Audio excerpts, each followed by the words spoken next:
Nah, teman-teman, jadi sekarang kita akan memasuki sesi tanya jawab dari masing-masing kelompok.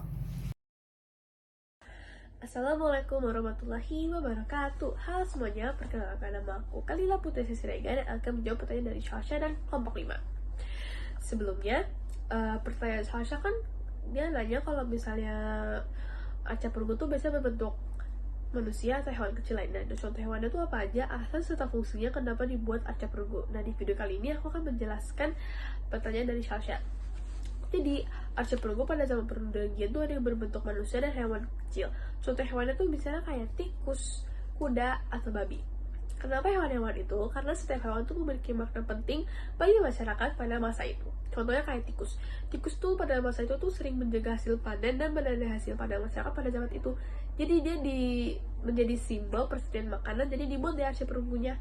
Nah, kalau misalnya kuda tuh sangat berarti banget karena dia sering pakai buat perjalanan, buat angkut barang, dan juga sebagai simbol kekuatan. Masyarakat pada saat itu juga percaya kalau misalnya kuda tuh bisa melindungi dan memberi kekuatan kepada pemiliknya. Jadi dia dibuat arca kecil biar dipakai buat jimat keselamatan dalam kehidupan sehari-hari gitu.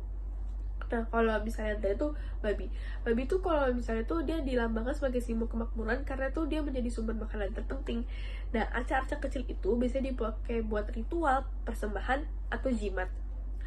Dibuat kecil biar bisa dibawa kemana-mana. Jadi bukan tanpa alasan, tetapi karena setiap hewan tuh memiliki makna penting bagi mereka.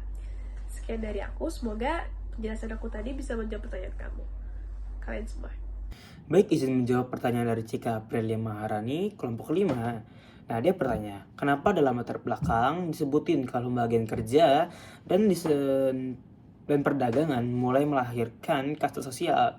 Nah, itu terjadi karena ada yang bagian kerja yang semakin kompleks, di mana spesialisasi keahlian seseorang dalam suatu bidang itu membuat masyarakat mulai membedakan orang-orang. Jadi semakin majunya pengolahan logam di zaman itu tuh memungkinkan terjadinya ter terjadinya lagi maksudnya itu terbentuknya sekelompok orang dengan keahlian khusus yang tak dimiliki oleh orang lain, yang membuat mereka mendapatkan posisi yang lebih tinggi di masyarakat dan lebih disegani. Inilah mengapa terjadinya kasta sosial untuk pertama kali, di mana yang seperti saya bilang paling bawah itu ada para petani dan juga para para petani juga para peternak. Di posisi kedua adalah para pengrajin, ya pengrajin adalah para pengrajin logam yang bisa membuat kapak dari logam atau kerajinan logam lah intinya. Dan yang paling tinggi itu adalah para pemimpin, orang yang menjadi kepala, yang memimpin, yang mengatur jalannya masyarakat. Jadi apakah sudah cukup terjawab? Sudah cukup terjawab?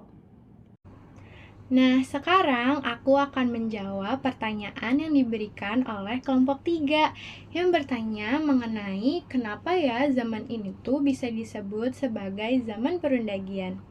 Jadi, pada zaman ini tuh muncul golongan yang bernama undagi, yaitu sekelompok orang-orang yang isinya tuh masyarakatnya memiliki keterampilan serta keahlian dalam membuat berbagai kerajinan, terutama yang berbahan dasar dari logam.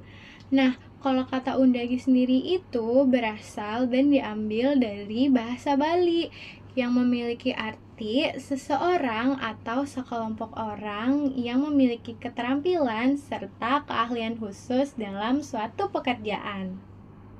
Nah, di sini aku akan menjawab pertanyaan dari kelompok 2. Gimana sih cara mereka barter antar desa maupun antar pulau, barternya sampai sejauh itu? Nah, jadi pada saat itu mereka udah punya jalur dagang sendiri. Terus di setiap pulaunya itu punya titik perdagangan seperti di pesisir pantai. Jadi kalau misalnya orang dari pulau lain mau barter ke pulau mereka itu lebih mudah komunikasinya. Terus pada saat itu mereka juga udah memiliki kemampuan untuk membuat perahu bercadik atau perahu sederhana. Jadi kalau misalnya mereka mau barter antar pulau itu bisa memakai perahu itu. Jadi dari pulau satu ke pulau lainnya seperti itu. Jadi, aku izin menjawab pertanyaan Nisa dari kelompok 1. Pertanyaannya, seberapa besar sih pengaruh teknologi logam yaitu perunggu dan besi terhadap perubahan hidup di zaman mereka? Terus kalau mereka nggak bisa mengolah logam, apakah perkembangan hidup mereka bisa maju? Jadi jawabannya, teknologi logam seperti perunggu dan besi pada masa perundagian memiliki pengaruh besar dalam meningkatkan kualitas hidup manusia.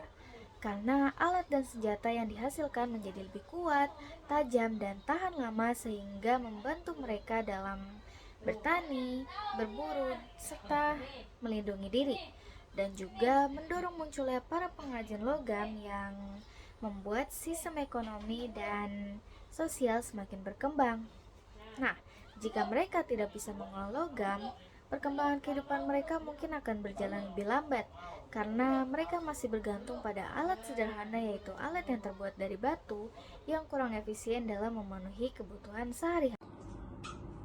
Oke, jadi teknik pencetakan yang utama pada zaman perdagangan itu ada dua, yaitu teknik bivalve dan juga teknik Acciaierie Perdue. Untuk teknik bivalve itu terdiri dari batu atau material-material kuat yang dibuat dari dua bagian, yaitu bagian bawah dan bagian atas. Nah, biasanya itu logam cair akan dimasukkan ke dalam cetakan, lalu cetakan yang bawah lalu ditutup dengan cetakan yang atas, sehingga ntar jika dibuka bakal tercetak suatu bentuk. Nah, kelebihan dan kekurangannya itu dari teknik bivalve apa sih? Kelebihannya, teknik bivalve ini bisa dipakai lebih dari sekali dan juga tahan lama. Sedangkan kekurangannya itu lebih susah untuk dibuat karena terbuat dari batu yang tahu sendiri susah untuk dipahat kan, gak segampang yang lainnya. Oke. Untuk teknik Acciaierie Perdue itu adalah, pertama dulu nih, bahannya itu terbuat dari bahan utamanya lilin dan tanah liat. Jadi tekniknya itu, jadi lilin dibentuk cetakan dulu nih. Nah, kalau udah dilapisi tanah liat di luarnya, lalu dibakar sehingga lilinnya itu keluar. Lalu lilinnya keluar itu biarin aja, dan juga logam cair dimasukkan ke dalam cetakan yang tanah liat itu.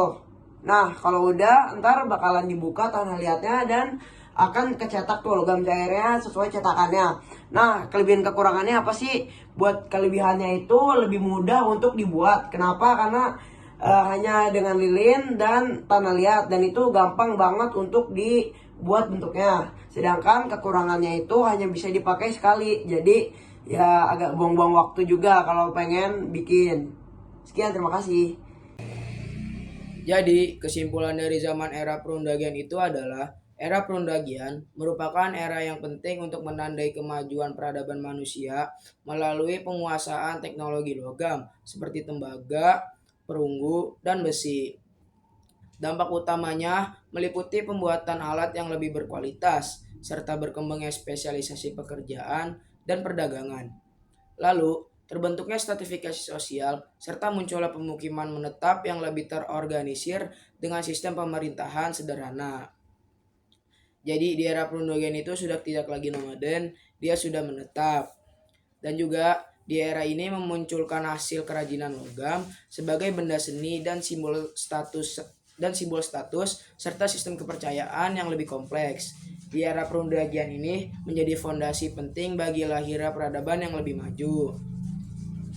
Oke, mungkin segitu saja kesimpulan dari saya dari era perundagian. Kalau ada kata mohon dimaafkan, dan terima kasih juga yang sudah bertanya.